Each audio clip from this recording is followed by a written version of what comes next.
BRS ఖతం కావాలన్నదే హరీష్ రావు కోరిక అంటూ సంచలన కామెంట్లు చేశారు సీఎం రేవంత్ రెడ్డి.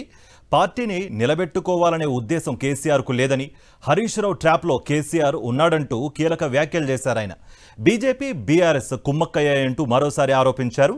అయితే రేవంత్కు ఘాటు కౌంటర్ ఇచ్చారు హరీష్ రావు. సీఎం సొంత గ్రామంలోనే బీజేపీకి మెజారిటీ వచ్చింది కదా అంటూ ప్రశ్నించారు.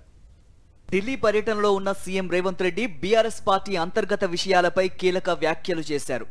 బీఆర్ఎస్ ఖతం కావాలన్నదే హరీష్ కోరిక అని అన్నారు. పార్టీని నిలబెట్టుకోవాలనే ఉద్దేశంతో కేసీఆర్ పనిచేస్తేనే నిలబెట్టుకుంటారు, కానీ ఆయన్ను హరీష్ రావు డిస్టర్బ్ చేస్తున్నారని అన్నారు. హరీష్ రావు ట్రాప్ లో కేసీఆర్ ఉన్నారు కాబట్టే బీఆర్ఎస్ బతకడం లేదన్నారు. ట్రాప్ నుంచి బయటకు రానంత వరకు కేసీఆర్ రాజకీయంగా నిలదొక్కుకోవడం జరగదన్నారు.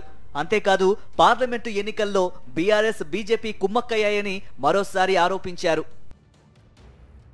బీజేపీ బీఆర్ఎస్కు సమానంగా ఓట్లు వస్తాయా కాంగ్రెస్ను దెబ్బతీయడానికి? వాళ్ళ మెదకు వాళ్ళ కంచుకోట అన్నారు కదా, ఆడ కూడా థర్డ్ ప్లేస్ వచ్చిందంటే కేసీఆర్కి ఇప్పటికైనా కనువిప్పు కలగాల్సిన అవసరం ఉందా లేదా? సీఎం రేవంత్ రెడ్డి వ్యాఖ్యలపై ఘాటుగా స్పందించారు హరీష్ రావు.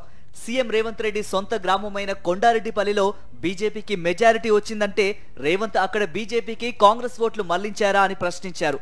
మెదక్లో బీజేపీని బీఆర్ఎస్ గెలిపించిందని సీఎం స్థాయి వ్యక్తి గాలి మాటలు మాట్లాడటం సరికాదన్నారు. రేవంత్ రెడ్డి సొంత నియోజకవర్గం ఉన్న మహబూబ్ నగర్ లో బీజేపీ ఎలా గెలిచిందని ప్రశ్నించారు. 7 అసెంబ్లీ నియోజకవర్గాల్లో కాంగ్రెస్ ఎమ్మెల్యేలు ఉన్నా వారంతా కలిసి బీజేపీని గెలిపించారా అని ప్రశ్నించారు. అంతేకాదు రేవంత్ రెడ్డి ప్రాతినిధ్యం వహించిన మల్కజ్గిరిలో బీజేపీ భారీ మెజారిటీతో ఎలా గెలిచిందో చెప్పాలని, ఈ 2 చోట్ల కాంగ్రెస్ పార్టీ బీజేపీని గెలిపించిందా అని అడిగారు.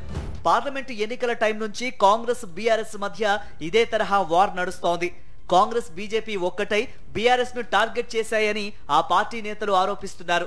కానీ కాంగ్రెస్ మాత్రం బీజేపీతో బీఆర్ఎస్ కుమ్మక్కైందని, అందుకే పార్లమెంటు ఎన్నికల్లో బీజేపీకి ఎక్కువ స్థానాలు వచ్చాయని ఆరోపిస్తోంది.